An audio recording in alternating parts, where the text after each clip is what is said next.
good morning. It's just past 8 this Thursday morning and we're back again with all the news on the Breakfast News. I am Nancy Kohli. A very important day there. Just a short while back, Prime Minister Modi paid his homage, his respect to the father of the nation, Mahatma Gandhi at Rajghat, and then the former Prime Minister Atal Bihari Vajpayee at Sadaiv Atal Samadhi, and then towards the end this morning, in fact, he also visited the National War Memorial to pay his homage to those who sacrificed their lives, saluting their bravery, courage and valor.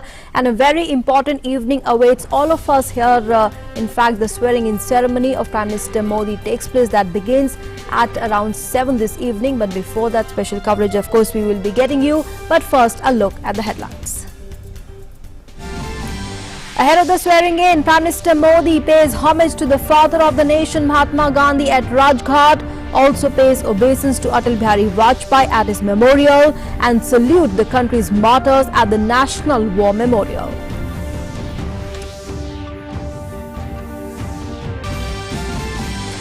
Prime Minister Modi to be sworn in for the second time as the Prime Minister today. President Ramnath Kovind will administer the oath of office to the Prime Minister and his Council of Ministers. The leaders of BIMSTECH to attend the swearing-in ceremony of Prime Minister Modi and the Council of Ministers this evening. Bangladesh President Mohammad Abdul Hamid and Mauritius Prime Minister Praveen Kumar Jagannath to reach Delhi for the historic event. Finance Minister Arun Jaitley opts out of the cabinet ahead of the swearing-in, citing health problems. Prime Minister Modi meets Arun Jaitley at his residence. Time magazine says Prime Minister Modi has united India like no Prime Minister in decades. Also says in reaching the very top, he personifies the aspirational working classes and can self-identify with the country's poorest citizens. And the leadership crisis continues in the Congress. The party president Rahul Gandhi insists on his resignation. Hectic parleys underway to convince him to not do so. The Congress-JDS coalition government in Karnataka is in a damage control mode. The Rashtriya Janata Dal also chairs a meeting. And the greatest carnival of cricket, the ICC World Cup, to begin in London. Host England will take on South Africa in the first of the 48 round-robin matches of the ICC Cricket World Cup at 3 this afternoon at the iconic Kennington Oval. Hazard scores twice as Chelsea thrash Arsenal to win Europa League. Victory gave Blues boss Maurizio Sarri the first trophy of his managerial career.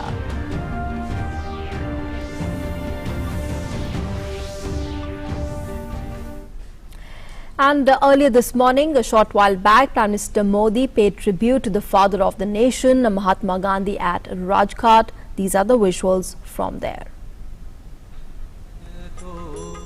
Prime Minister Modi began his morning by, in fact, paying homage, his respects to father of the nation, Mahatma Gandhi. A very important morning that began for the entire country, because this evening as well, Prime Minister Modi will be sworn in as the Prime Minister of the country for the second time.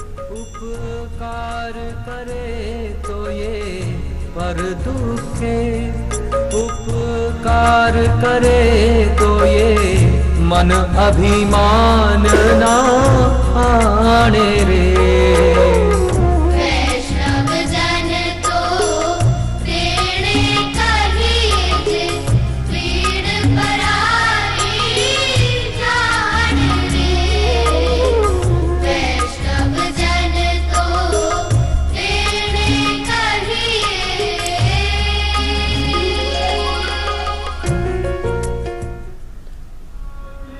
Prime Minister Modi and the Bharatiya Janata Party National President Amit Shah also paid tribute at the Sadaiv Atal Samadhi, the memorial of late Prime Minister Atal Bihari Vajpayee. Other party leaders including JP Nadda, Piyush Goyal, Giriraj Singh also paid floral tributes.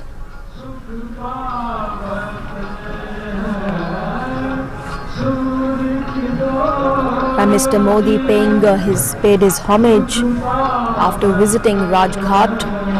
He visited the Sadaiv Atal Samadhi, the monument dedicated to Atalji that was inaugurated last December, a few months after his demise on the 16th of August. Prime Minister Modi also met the relatives, the family members of the former Prime Minister Atal Bihari Vajpayee after paying his homage to him.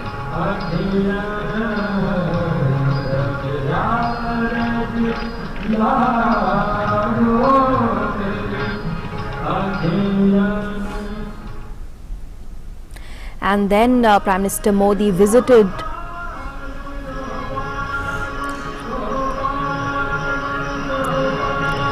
these visuals from the Sadaiv Atal Samadhi, where we are seeing ministers and leaders there, the newly elected MPs that who had gathered there at the Sadaiv Atal Samadhi, paying their homage, paying their respects, paying their obeisance to the former Prime Minister. And Prime Minister Modi then also visited the National War Memorial near India Gate. The monument, spread over 40 acres, is dedicated to soldiers killed in service of the country over the decades. Prime Minister Modi there and the Defence Minister Nirmala Sitharaman and the 3 service chiefs at the National War Memorial this morning, paying their respects to those who laid down their lives in the service of the country, remembering their sacrifice, their courage, their bravery, their valor.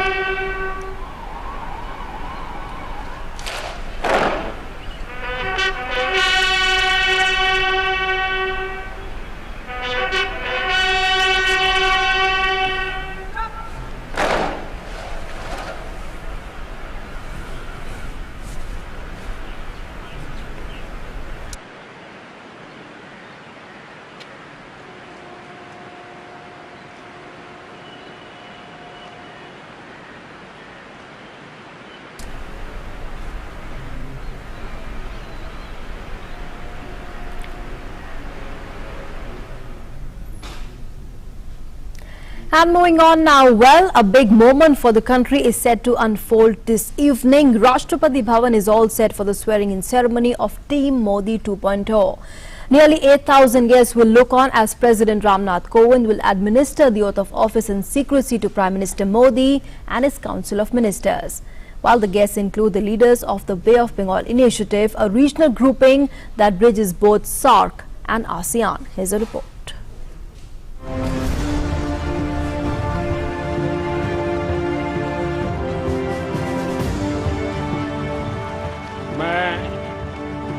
Narendra Das Modi.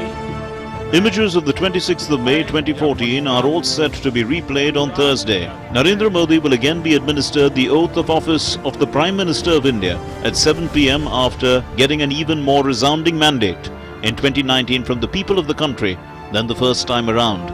President Ramnath Kovind will swear the Prime Minister in along with his Council of Ministers. The Rashtrapati Bhavan is all decked up for the grand ceremony, which will take place in the regal forecourt of the sprawling complex. World leaders, national and international dignitaries are among the invitees for the oath-taking. In 2014, the PM had invited SAARC leaders to be part of the history-making event, and this time BIMSTECH leaders will be part of the event. All BIMSTECH leaders have confirmed their attendance or are sending their emissaries. Those participating include Bangladesh President Abdul Hamid, Sri Lankan President Maithripala Sirisena, Nepalese Prime Minister KP Sharma Oli, Myanmarese President U Win Myint, Bhutanese Prime Minister Lote Tshering, Thailand's Special Envoy Grisada Bunrak, Mauritian Prime Minister Pravind Jagannath, and current Shanghai Cooperation Organization President and Kyrgyzstan President Suranbay Jeenbekov have confirmed their attendance. The ceremony will have a total of 8,000 invitees in attendance. Apart from foreign guests, dignitaries participating from home include governors, chief ministers and leaders of all major opposition political parties. Former presidents and prime ministers have also been invited. All members of parliament have been sent invitations. Even ambassadors and high commissioners of all foreign countries have been invited. Several intellectuals and celebrities will also be attending. In a first and symbolic gesture of PM's solidarity, kin of BJP workers killed in incidents of political violence in West Bengal have also been invited to the ceremony. This will be the fourth occasion when the oath-taking ceremony will be conducted at the Rashtrapati Bhavan's forecourt instead of the Darbar Hall. It was former Prime Minister Chandrasekhar who took the ceremony outdoors in the 1990s. Then it was Atal Bihari Vajpayee in 1998, and Prime Minister Modi followed in his footsteps in 2014. Several other ministers will also be sworn in along with the Prime Minister, but their identities will be revealed only when their names are called out. It's going to be a special evening in many respects for the invitees. Apart from snacks, a lavish dinner spread will also be laid out. The high tea will have samosa, sandwiches and Rajbhog. The swearing-in ceremony will be followed by dinner. Dal Raisina will be the star of the dinner menu. The speciality of the lentil soup is its cooking time of 8 hours. Clearly a memorable evening for all those in attendance lies in store. And while the world will be watching the reascendance of the globe's most popular elected leader, it's those who have given him his formidable mandate who will look on with countless hopes and dreams reflected in their eyes. कभी हम दो हो गए और आज दोबारा आ गए. With Sudhakar Das and Sudhir Yadav, DD News. So special evening awaits all of us, and all the invited leaders have begun arriving to attend the swearing-in ceremony that takes place this evening. Foreign Secretary Vijay Gokhale received the Bhutanese Prime Minister Lotte Tshering.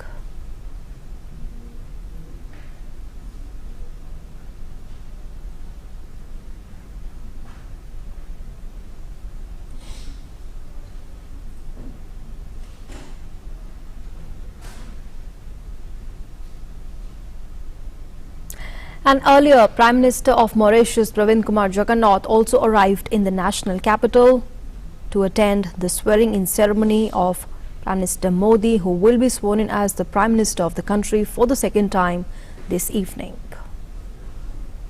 And Bangladesh President Mohammad Abdul Hamid also arrived to attend the swearing-in ceremony in the national capital this evening. And at this point in time, let's also bring in our guest, Mr. Rajagopalan, senior journalist who continues to be with us here on Doordarshan News. Thanks very much, Mr. Rajagopalan, for being here on Doordarshan News. So a special evening, like I've been mentioning, awaits all of us here, across the country, and it's going to be a great moment. Prime Minister Modi will be sworn in as the Prime Minister of the country for the second time, and BIMSTECH leaders have been invited, and apart from that, the President of Kyrgyzstan and the Prime Minister of Mauritius as well. So growing priorities to the East being attached, and also a commitment once again coming in by India to the Central Asian grouping as well, Mr. Rajagopalan. Yeah, Prime Minister's diplomatic policy as well as the external initiatives are paying dividends by this invitation to all the BIMSTECH countries. The reason being tourism, cooking gas. In certain parts of these countries there are abundance gas production. So we have to take them all. Commercial initiatives plus political understanding plus diplomatic. These all indication of a soft approach towards the BIMSTECH countries.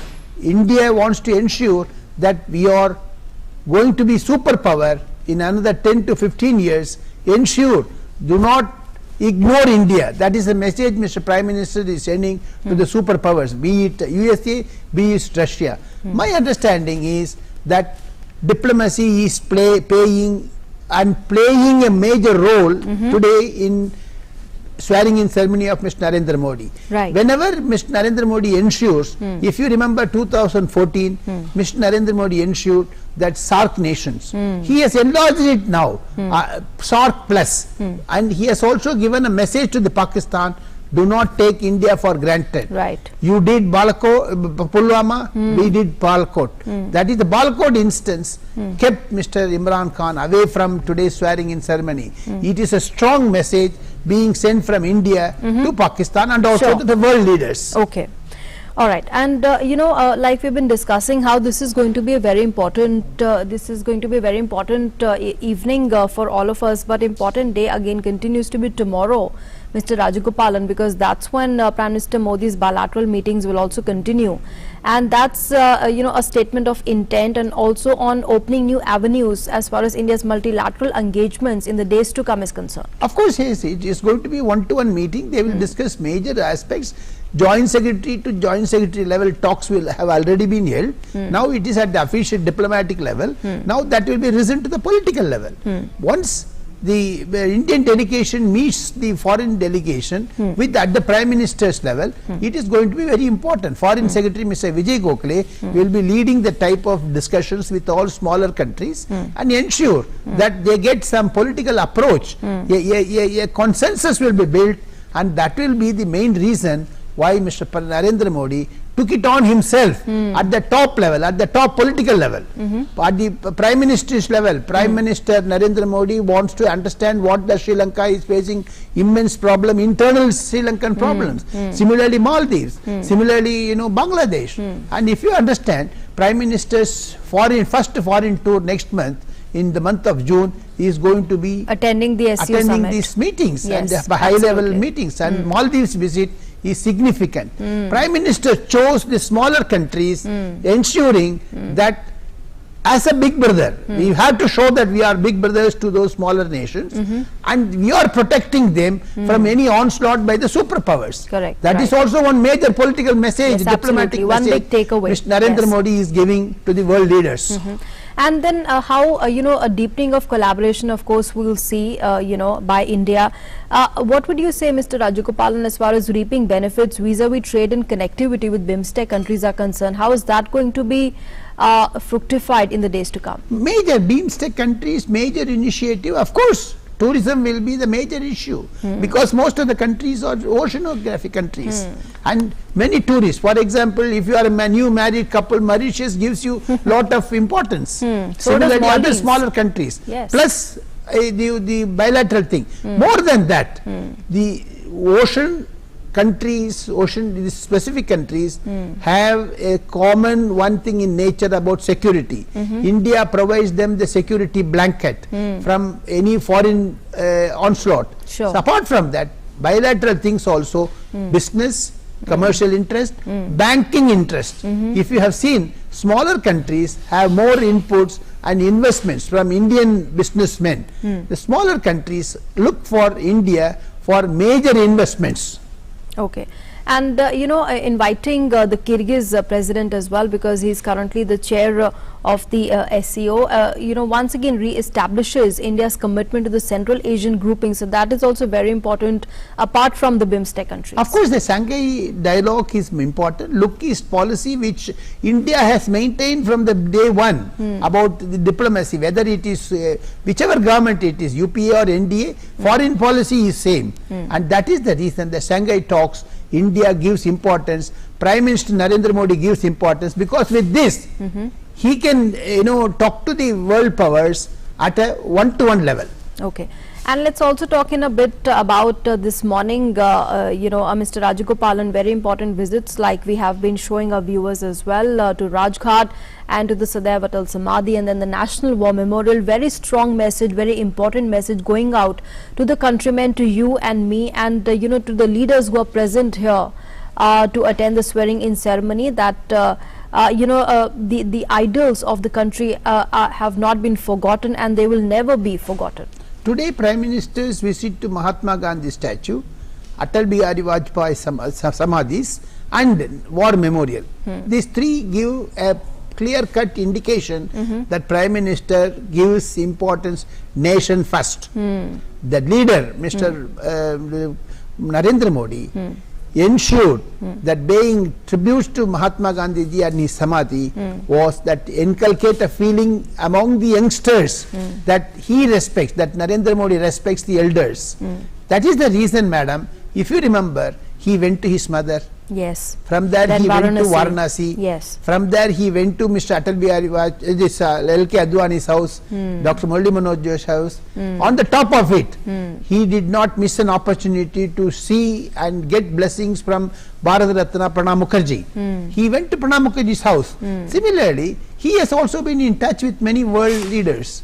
Many world leaders have been calling him, congratulating him. He ensures that he is in touch with many of them, those who have greeted him, And on takes their everyone along. Yes, everyone absolutely. along. Absolutely. And Sure. Prime Minister's major slogan for the last 5 days, with the thumping, resounding victory of Bharatiya Janata Party, 303 seats, Yes. Prime Minister often repeated, "Do se dobara, do se dobara," from Yes. 2 to second time. Yes. That he is being sworn in.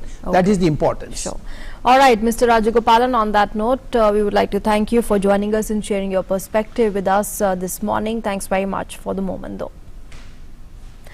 And let's now move on. Time magazine has come out with an article that says that Prime Minister Modi has united the country like no other Prime Minister. In the new issue of Time, an article titled "Modi has united India like no Prime Minister in decades," the founder and the chief executive of the London-based media organisation India Inc. Group, Manoj Ladwa, has written an article in which the Prime Minister has been highly praised. An excerpt reads with the header, "Modi united India like no Prime Minister in decades." In fact, the piece there goes on to say, I quote, "Prime Minister Modi was born into one of India's most disadvantaged social groups, and in reaching the very top, he personifies the aspirational working classes and can self-identify with his country's poorest citizens in a way that the Nehru-Gandhi political dynasty who have led India for most of the 72 years since independence simply cannot. No Prime Minister has united the Indian electorate as much in close to 5 decades, unquote. And with that, let's also now take a look at Prime Minister Modi's entire journey. Here's a special report. A repository of energy, a synonym of commitment and determination. The man who is the bearer of hopes and aspirations of over 1 billion Indians. Narendra Modi took oath as PM for the first time on 26th May 2014. He became the first Prime Minister to be born after independence. Soon after coming to power, Narendra Modi addressed those issues of public welfare which have seldom been touched upon by other political leaders. When the nation celebrated the 145th birth anniversary of Mahatma Gandhi on the 2nd of October 2014, PM Modi launched Swachh Bharat Mission and started a cleanliness movement across the country. When he laid the foundation stone of the Dalit Messiah, Bharat Ratna, B.R. Ambedkar's Panch Tirth, Narendra Modi exemplified his strong commitment towards the emancipation of the suppressed class. Narendra Modi was born to Hiraba and Damodar Das Modi on the 17th of September 1950 in Gujarat's Vadnagar. Poverty was a big challenge for him since childhood. He sold tea to earn his daily bread. In 1972, he joined RSS and dedicated himself to society and the country. During his years in the RSS, he launched a youth movement against corruption and strongly opposed the emergency, which was declared in 1975. Already doing well in politics, his first break was when he became the Chief Minister of Gujarat. He set new benchmarks for all-round development of the state. When a massive earthquake rocked Gujarat, he won the hearts for his service to the people. Gujarat, which was struggling to recover from the aftermath of the earthquake, was put on the path of development by Narendra Modi following his various schemes. His 4 glorious terms as Chief Minister of Gujarat led him to greater acceptance across the country. As a result, a strong Modi wave completely swept away the opposition in 2014. Modi might have touched new heights being Chief Minister, but governance of a country was still new to him. It didn't affect him, and his strong, progressive and decisive leadership saved the nation from policy paralysis. Narendra Modi, who calls Parliament a temple of democracy, and the Constitution a national book, passed schemes and policies which put the country on the path of all-round development. Following his motto of uplifting even the last person in the line, he launched 3 social security schemes. He ensured pension for elderly and insurance for the poor. Under Shramev Jayate, he uplifted many labourers by introducing changes in labour laws in small and medium enterprises, ensuring dignity of labour. While the flagship Pradhan Mantri Jan Dhan Yojana made several differences, his ease of doing business regime was facilitated by Make in India, Startup India and other schemes which fill the investors and business people with a sense of entrepreneurship. PM Modi is also known as an innovator who launched schemes like Skill India and Khelo India. In order to digitize the nation, Digital India was launched to improve the living standards of people via technology. He is a creative Prime Minister who established the brand Modi, and Modi Care, also known as Ayushman Bharat, was launched. The scheme makes quality healthcare accessible, available and affordable to the poor. Without any international exposure, who only had state administrative experience of Gujarat, Modi is one who successfully isolated Pakistan on the global front.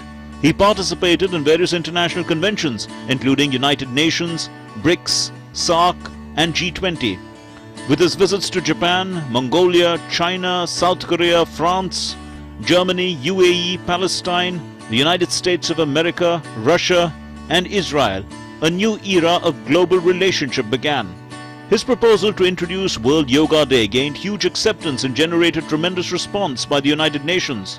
Globally, he has many laurels and accolades in his name. He is the recipient of Saudi Arabia's highest civilian honor, Order of King Abdul Aziz, Seoul Peace Prize, Palestine's highest honor, Grand Collar of the State, UN Champions of the Earth, UAE's highest civilian honor, Zayed Medal, and Russia's highest civilian honor, Order of St. Andrew the Apostle. PM Modi has always worked untiringly for the nation and has even sacrificed his personal time and space for the nation. He celebrated various festivals with Jawans on the border and even worked round the clock during any disaster. Not just that, his counter-terrorism policies and rapid action have helped curb terrorism. Several accusations and personal attacks were made on him, including the Rafale row, but none of them could stand against his high integrity. PM Modi's seamless and natural connection with the youth becomes evident on several platforms and occasions. As a tech-savvy leader, he is most popular and active on every social media platform. Apart from politics, Narendra Modi has always been interested in writing and has authored many books, including poems. Health-conscious Modi starts his day with yoga, which synchronizes his body and mind and helps him recover from his stressful routine. Full of courage, conviction and confidence, he is the man on whom the people of the country have put faith in terms of a huge mandate, believing that he is the one who will bring resurgence of a new India, restore its glory, make it a global leader and prove this term to be a path-breaking phase for the nation on all horizons. Moving on now, and on the eve of the swearing-in ceremony, Finance Minister Arun Jaitley sent a letter to the Prime Minister asking to be left out of the new Council of Ministers on health grounds. He had been soldiering on in the midst of treatment but has informed the Prime Minister of his desire to be allowed a reasonable time for himself, his treatment and his health. Prime Minister Modi then met Arun Jaitley at his residence. Just a day before the swearing-in ceremony of the new government, Finance Minister Arun Jaitley Wednesday wrote to Prime Minister Narendra Modi saying he does not want to be a minister in the new government, citing health reasons. He had posted on Twitter the letter he wrote to the Prime Minister requesting recusal from being a part of the new government on health grounds. I am writing to you to formally request you that I should be allowed a reasonable time for myself, my treatment and my health, and therefore not be a part of any responsibility for the present in the new government. Jaitley was admitted to AIIMS last week to undergo tests and treatment and was discharged on Thursday, the day results of the Lok Sabha elections were announced. He unfortunately could not attend celebrations at BJP headquarters that evening after the party's historic win. In the letter, Jaitley said during the last 18 months he has had some serious health challenges. My doctors have enabled me to emerge out of most of them. After the campaign had concluded and you were leaving for Kedarnath, I had orally informed you that even though I was able to discharge the responsibilities assigned to me during the campaign, I would in future for some time like to keep away from any responsibility. This will enable me to concentrate on my treatment and health. Jaitley was the leader of the opposition in the Rajya Sabha from 2009 to 2014 and leader of the House from 2014 onwards.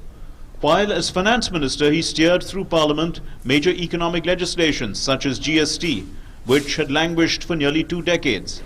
He has also played a key role in getting through several other laws, such as the bill to ban Muslim instant divorce practice known as triple talaq, and also articulately defended the Rafale fighter jet deal. He entered parliament at the age of 47 when he was nominated to Rajya Sabha from Gujarat. In 2014, he was made the finance minister and also handled briefly the additional charge of defense and information and broadcasting ministries. With bureau inputs, DD India. And in some other news now, the leadership crisis in the Congress has still not abated, and several rounds of meetings of the leaders have yielded no result, with the party president Rahul Gandhi adamant over quitting. A demonstration was held on the streets of the national capital with the "Rahul, please don't go" refrain. Meanwhile, the situation in the Karnataka coalition government also remains tenuous. The leadership crisis in the country's oldest political party, the Indian National Congress, continues for the 4th day after the party president Rahul Gandhi tendered his resignation following the party's debacle in the Lok Sabha elections. Rahul Gandhi's decision to step down as Congress president has not been accepted as yet, and he is not taking back his decision to quit. On Wednesday too, a round of meetings continued in Delhi, with several party leaders trying to convince Rahul Gandhi to stay. Showing their support for Rahul Gandhi's leadership, several Congress workers from the Delhi Pradesh Congress carried party flags trying to convince him to revoke his decision to quit the leadership. हमारा काम request करना है कि वो आगे continue करके रहें as a president और संगठन को मजबूत करें, हमें दिशा निर्देश दें और बाकी जो राहुल गांधी जी फैसला करेंगे हम उस फैसले के साथ में रहेंगे. The Rajasthan Pradesh Congress Committee went a step further, passing a resolution on Wednesday for the party not to accept the resignation of Rahul Gandhi as Congress National President. Rajasthan प्रदेश कांग्रेस कमेटी की कार्यकारिणी की यह बैठक प्रदेश के समस्त कांग्रेस जनों की भावनाओं के अनुरूप सर्वसम्मति से केंद्रीय कार्यकारिणी में पारित प्रस्ताव का अनुमोदन करती है और आपके प्रति पूर्ण विश्वास व्यक्त करते हुए आपसे अनुरोध करती है कि आप हमें अपना प्रभावी नेतृत्व प्रदान करते रहें. The Congress JDS coalition government in Karnataka is in damage control mode. Congress General Secretary K.C. Venugopal held several meetings with party leaders and legislators in Bengaluru, which was attended by Chief Minister and JDS leader H.D. Kumaraswamy. About the government, and government is safe. We have no problem as far as the government is concerned. There may be statements by different people like BJP leaders. I don't think there is anything to worry about. Coalition government in Karnataka is under trouble. They are only after trying to save their own seat. Their own MLAs are speaking against the government. Siddaramaiah and Kumaraswamy, they are conducting meetings after meeting. And in spite of all this, the crisis has not been solved. And the government is totally, it might collapse at any moment. The Congress is not the only party going through the pains of political isolation. MLAs and Legislative Council members of the RJD met at Rabri Devi's residence in Patna to review the party's rout in Bihar in the Lok Sabha elections. The meeting was chaired by Tejasvi Yadav. हम लोग जो हैं हौसला नहीं हारे हैं. हम लोग मजबूती के साथ महागठबंधन के लोग एकजुट है. मजबूती के साथ आगे का जो चुनाव होगा, जो चुनौती होगी, उसका हम लोग जो है एकजुट रह करके मुकाबला करने का काम करेंगे. Politics is a game of survival, and no party can survive political isolation. All opposition parties will need to work hard to regain the trust of the people. That's the simple message of their collective defeat. DD News. And the Vice Congress President Y.S. Jagan Mohan Reddy will be sworn in as the Chief Minister of Andhra Pradesh today. Governor E.S.L. Narasimhan will administer the oath of office and secrecy to him at the Indira Gandhi Municipal Stadium at Vijayawada. That takes place around 12 this noon. Reddy will be the second Chief Minister of bifurcated Andhra Pradesh. Telangana Chief Minister K. Chandrasekhar Rao, Bihar Chief Minister Nitish Kumar and Jan Sena Party Chief Pawan Kalyan are among a host of dignitaries likely to attend the swearing-in ceremony. The Jagan Mohan Reddy-led YSR Congress swept the recently concluded Andhra Pradesh Assembly elections and bagged 151 seats in this 175-member assembly. And in some other news now, tributes were paid to 22 persons who lost their lives in the massive fire that broke out in a multi-story building in Surat on Friday. The incident has renewed questions about building safety standards. On the 24th of May, a blaze had ripped through the coaching center located in Takshila Arcade in Surat Sarthana area, killing more than 20 students and injuring many others. Several students who were seen jumping off the building to escape the inferno. Some people were unable to escape and died on the spot. The fire was reportedly triggered by short circuit. And in Uttarakhand, forest fires have been increasing due to unusually high temperatures. The forest fires also cause considerable loss of biodiversity. The rural folk and the forest personnel have been doing their best to extinguish the fires. The divisional forest officer said that 165 fire watchers have been deployed and 250 staff have been at work. The police and fire department are also on a backup. He also mentioned that 25 fires have been controlled so far at its source, saving 250 hectares of land. And moving on now to some other news, the Delhi University has decided to put the mark sheets and other academic documents of students seeking admission to its colleges to forensic test this year. The varsity took the decision in the run-up to the start of the admission process beginning today. The varsity will also provide colleges a list of impaneled agencies from where they can have the documents checked forensically. The varsity's admission committee, however, is yet to finalize the agency to hold the entrance test for admission to its various courses, attributing it to the delay in the start of the admission process. Delhi University is also contemplating the issue of smart identity cards to its students from this year itself. And we are moving on now to some international news. In an unprecedented development, the Israeli lawmakers have voted to dissolve parliament after Prime Minister Benjamin Netanyahu failed to form a coalition government before a midnight deadline, triggering a fresh general election to be held on the 17th of September. In little more than 6 weeks since they were elected, the Israeli lawmakers voted 74 to 45 in the favor of dissolving the Israeli parliament and holding a second general election in the same calendar year. It is the first time in Israel's history that a prime minister designate has failed to form a coalition. Netanyahu's remarkable victory in the 9th April election, securing him a record 5th term, proved temporary in the face of a logjam between the potential coalition partners over a military conscription bill governing exemptions for the ultra-Orthodox Jewish seminary students. Netanyahu asked for an additional 2 weeks' time to form the government after failing to cobble up one together during the mandated 28 days period.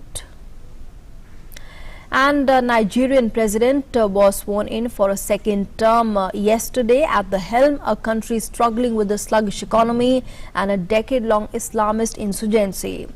The 76-year-old former military leader read out his oath but made no other comments at the open-air ceremony in the capital, Abuja.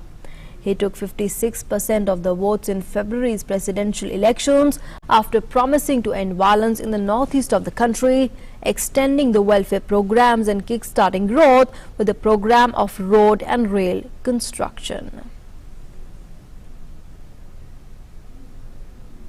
And in more news from around the world, a large rain-wrapped tornado near Kansas City has left piles of rubble and a trail of destruction after it ripped through the area. The twisted tore roof of the homes, smashed dozens of buildings, uprooted trees and downed power lines. The extent of the damage was, however, unclear. The latest wave of tornadoes came a day after a spate of twisters pulverized buildings in western Ohio, killing one person, injuring scores and triggering a recovery effort in neighborhoods strewn with wreckage. More than 300 tornadoes have ravaged the U.S. Midwest in the last 2 weeks during an unusual onslaught of extreme weather. Now, U.S. Special Counsel Robert Mueller, breaking a 2-year silence on his investigation into ties between Russia and the Trump campaign, announced his resignation from the Justice Department on Wednesday. Mueller's statement was expected to be relatively brief, and Attorney General William Barr was given a heads up about what he would say, according to people who were not authorized to provide details on the record and spoke on the condition of anonymity. The statement came amid demands for Mueller to testify on Capitol Hill about his findings and tension with Barr. Mueller and Barr have been at odds over the Attorney General's handling of the special counsel's report on Russia's interference in the 2016 elections and the possibility that Republican candidate Donald Trump's campaign cooperated with the Russians' efforts to help him win. Now, Mueller has remained a Justice Department employee since submitting the report in March, though the Justice Department has not said what work he has been doing. And at least 21 people were killed and 30 others injured in a fiery accident in the southeastern Mexican city of Veracruz when a bus collided with a cargo truck. The bus was traveling from Mexico City to Tuxtla in the southern state of Chiapas when the accident occurred. The causes of the accident were being investigated. The authorities, however, said that both the vehicles were westbound when they apparently collided in a mountainous area and both caught fire. And the Louisiana House of Representatives in fact voted on Wednesday to prohibit abortion after detection of an embryonic heartbeat which can occur as early as 6 weeks from conception. The 79-23 vote by the Republican-controlled House sends the bill to the state's Democratic Governor John Bel Edwards, who has indicated that he would sign it. Now, Louisiana is the latest of several states where Republican majority legislatures have enacted strict abortion measures this year in direct challenge to the U.S. Supreme Court's landmark Roe versus Wade decision legalizing a woman's right to terminate her pregnancy. A federal judge last Friday blocked an almost identical 6-week heartbeat bill enacted in Mississippi, ruling it violates the fundamental right to privacy, protecting a woman's right to an abortion established by the Roe versus Wade under the Due Process Clause of the 14th Amendment. And we are moving on now to sports news, and yes, the host England take on South Africa in the opening match of the World Cup 2019, and the two teams have at each other from the time South Africa returned to world cricket in 1992. England are being counted as one of the favourites for the World Cup this year, and while South Africa are not really being considered strong contenders, well, they are good enough to take the battle on any team on their day. However, the World Cup this year may end up being a little different, with England looking in their best form to win the elusive trophy. But South Africa will have a thing or two to say about that, and being the first match for England, well, this contest could well be quite an interesting one.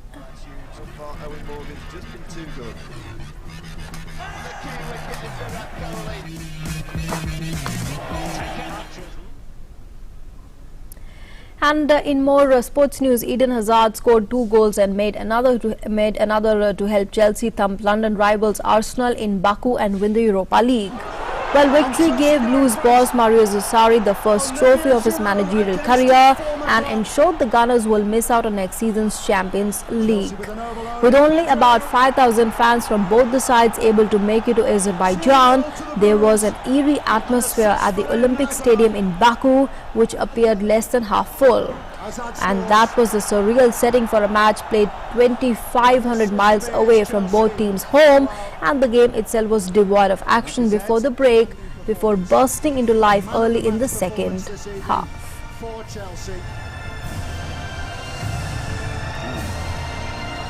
Chelsea take hold. It is Chelsea who are UEFA Europa League winners in 2019. Now the party can begin.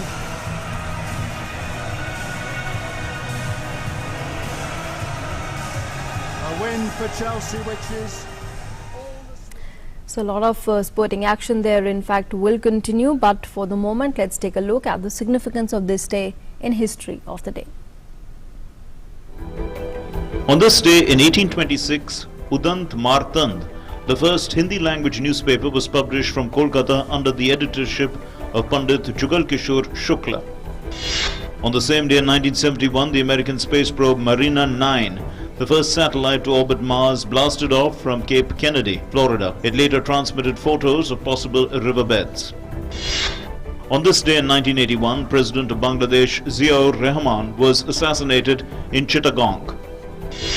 On the same day in 2013, Rituparna Ghosh, a filmmaker, actor, writer and lyricist in Bengali cinema, passed away in Kolkata. His film, Unishe April, won him the National Film Award for Best Feature Film.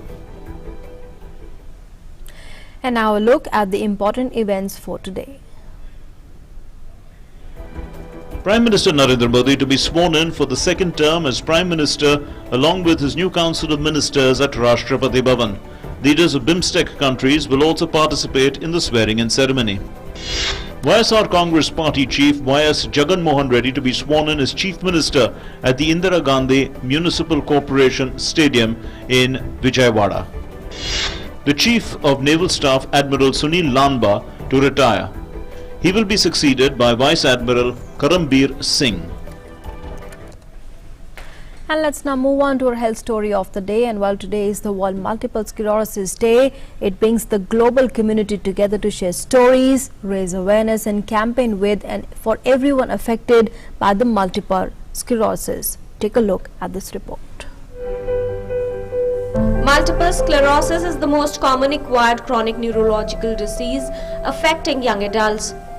There are around 2.3 million people living with multiple sclerosis worldwide. There is no known single cause for the disease, but many genetic and environmental factors have been shown to contribute to its development. Today is 30th May and we are recognizing this as a Multiple Sclerosis Day, and the theme for this year's Multiple Sclerosis Day is Invisible MS. Those complaints and those features which are there as a really bad suffering to the individual who has MS but are not seen, not recognized, not identified by the carers, by the family and even the healthcare providers including doctors. So these complaints which form in quotes invisible MS is the emphasis this time, which includes fatigue, which includes depression, which includes weakness, cognition, behavioral complaints and also whole host of continence issues, sphincter control, and of course all pervading pain. So these are the complaints which would be addressed and collectively find some solutions to deal with this to make the life of a person living with MS a much better way to be in. In multiple sclerosis, the body's own immune system mistakenly attacks and damages the fatty material called myelin around the nerves. Eventually, the disease can cause permanent damage or deterioration of the nerves. We have oral therapies in the form of tablets and capsules which have become far more easy to comply with, and also there are several levels of management. There's a level 1 management when the disease is simple. When it becomes more aggressive, when it becomes more severe, we have level 2 drugs, we have level 3 strategies. And there are such huge advances in understanding this disease along with advances in biotechnology, biomedical engineering. So now we have strategies even to recover which is a lost brain in the form of enhancing the neural plasticity. The regenerative capacity of it is also being bolstered. So increased understanding now has also become better for us to identify and manage this disease at whatever stage the person may present to us. Treatments can help speedy recovery from attacks, modify the course of disease and manage the symptoms of multiple sclerosis. Kiran Bhardwaj, DD News. And let's now check the weather in your city.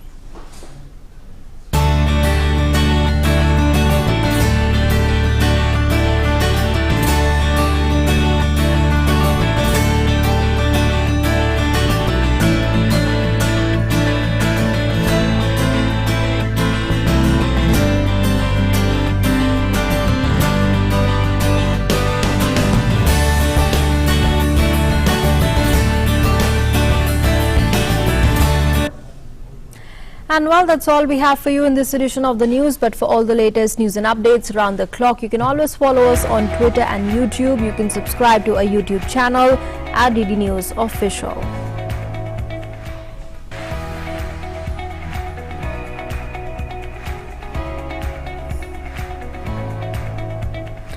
And yes, with that, it's a wrap on this edition of the Breakfast Show. We'll see you tomorrow, same time, same place. But before we go today, we are leaving you with the glimpses of a beautiful garden sanctuary blooming in urban Bolivia, where some 22 bird species have been spotted in the garden. Beautiful there. Take a look at those incredible visuals to begin your morning, and we wish you a great day ahead. Thanks for being with us.